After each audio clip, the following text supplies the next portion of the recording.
What if one of America's closest allies was quietly cutting ties and no one noticed? No headlines. No speeches. Just silence. Behind the scenes, Canada is slowly backing away from the United States, and almost no one in Washington seems to be paying attention. For decades, the U.S. and Canada stood shoulder to shoulder economically, militarily, diplomatically. But that alliance is starting to fracture. Under Prime Minister Mark Carney, Canada is making bold, deliberate moves to reduce its dependence on America and realign itself with the rest of the world. What happens when your closest ally turns on you, not by accident, but by choice?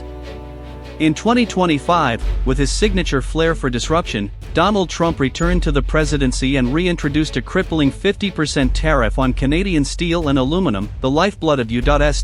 Canada manufacturing. On the surface, it seemed like just another hardball trade tactic. But to Canada, it was more than economic warfare. It was a betrayal. Carney, ever the strategist, didn't rage. He didn't rally the media. He went silent and made a choice behind closed doors that would reshape Canada's entire foreign policy. From that moment forward, Canada would stop treating the U.S. like a guaranteed partner. And even more importantly, it would stop acting like it didn't have options. That single tariff didn't just disrupt trade, it confirmed a deeper truth: the old alliance was dead. And if America could no longer be trusted to lead with stability, then Canada would lead itself. Your subscription is our fuel. Don't let this story fade in silence. Keep the dots connected right here. What kind of leader quietly rewrites a nation's future without fanfare, without headlines, and without asking permission? Mark Carney isn't a populist or a showman. He's a planner, a global insider who steered both the Bank of Canada and the Bank of England. He doesn't just understand economics. He understands how power moves in global markets. And in 2025, without a single dramatic speech, he launched what insiders now call the pivot strategy. At its core, the plan is built on a bold principle: Canada must never again be economically or militarily dependent on any single country, especially the United States. Under Carney's quiet direction, Canada began weaving a new web of global relationships. Stronger trade deals with Asia. Deeper cooperation with Europe. Defense spending refocused on domestic innovation and multinational collaboration. This isn't isolationism, it's strategic autonomy. And it's reshaping Canada's foreign policy faster than anyone thought possible. What happens when the quiet neighbor decides to go silent, not in surrender, but in retaliation? When Trump dropped the steel tariff bomb, there were no fiery speeches from Ottawa. No Twitter feuds. No protest marches. Instead, Canada did something no one expected: it walked away. No warning. No press release. Just silence, and then, no more steel. Factories in Michigan and Ohio were blindsided. Construction stalled.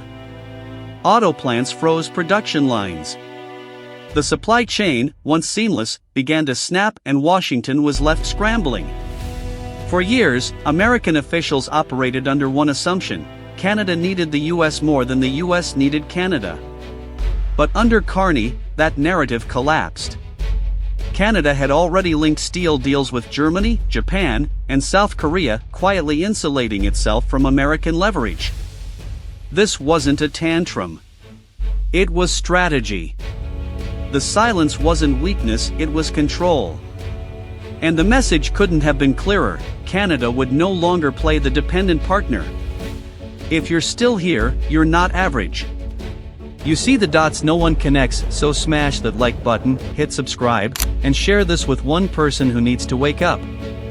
Every click tells the algorithm you want the truth, not the cover story. What if a U.S. ally suddenly pulled the plug on one of the biggest joint military projects in modern history? If the steel walkout rattled Washington, this was an earthquake. After years of co-developing the F-35 fighter jet, a multi-billion-dollar centerpiece of NATO defense, Canada walked away. No build-up. No warning. Just a clean break. Instead of pouring more money into a project run by U.S. defense giants, Carney's government announced a dramatic shift. Canada would pivot to European defense models. It began exploring Sweden's Gripen fighter jets, investing in domestic drone tech, and forging new military partnerships with France, Germany, and even Australia. The fallout was immediate. U.S. defense contractors lost billions in future deals. Lockheed Martin's stock took a direct hit. Military experts warned of fractures within NATO's air capabilities. And Carney? Calm. Direct. We won't arm ourselves through a country that treats us like a second-tier partner. No anger. No drama. Just a statement, and it sent shockwaves through the Pentagon. What if your closest ally stopped trusting you, not in public, but behind closed doors? That's exactly what's happening. While the headlines focused on steel and fighter jets, Canada began quietly pulling back from its deepest defense ties with the U.S. Joint Arctic missions? Paused. Military training exercises? Silently cancelled. Even trusted programs like Nexus are now under review. Insiders reveal that Carney's government is reshaping its intelligence strategy, tightening bonds with the UK and Australia, but intentionally excluding US components when it sees risk. This isn't just policy, it's personal. Canada no longer assumes the US as a safe or stable partner. And for the first time in a generation, it's not just stepping back, it's building a security path that doesn't point to Washington. What if Canada no longer needed the US to thrive or even to trade? While Washington was distracted by tariffs, tweets, and TV headlines, Canada was rewriting the rules. Quietly, strategically, it expanded trade ties with the EU, Pacific Alliance, and secured direct deals with India and Japan. Under Carney's plan, Canadian exports, from energy to rare earth minerals, now flow across the globe, no longer bottlenecked by US policy or politics. This isn't an act of defiance. It's a masterclass in evolution. As global supply chains shift away from a US-centric model, Canada is emerging as a neutral, reliable middle power, one with options, influence, and leverage. It's not a breakup. It's a quiet reinvention. And the world? It's watching Canada more closely than ever before. Don't skip the twist seconds away. What happens when the smallest voice in the room suddenly leads the way? That's what Canada did, and the world took notice. Within months, countries like Australia deepened military ties with France, South Korea partnered with Germany on satellites, and India launched green energy projects with Canada. Quiet moves, big shifts. Even inside NATO, the ripple effects were undeniable. A leaked EU defense report admitted what few dared say aloud: Canada's pivot is becoming the blueprint for modern sovereign defense. Over half of non-US NATO members are now actively exploring how to reduce their military dependence on America. Canada didn't shout. It didn't threaten.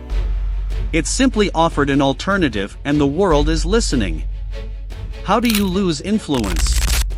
Slowly, then all at once.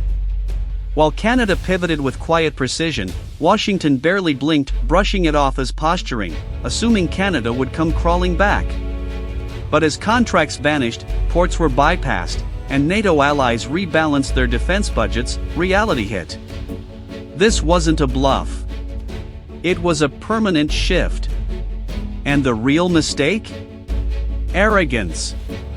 The belief that allies had no other option, that the US would always be the center of gravity. But Canada didn't burn the bridge. It built a new one facing east, not south. If America can lose Canada, who else might follow? That's the question now echoing in capitals around the world. Australia is drifting toward Europe. Japan is deepening ties with the EU. South Korea is hedging its bets. India is pushing back harder than ever. Canada wasn't just a partner, it was the litmus test.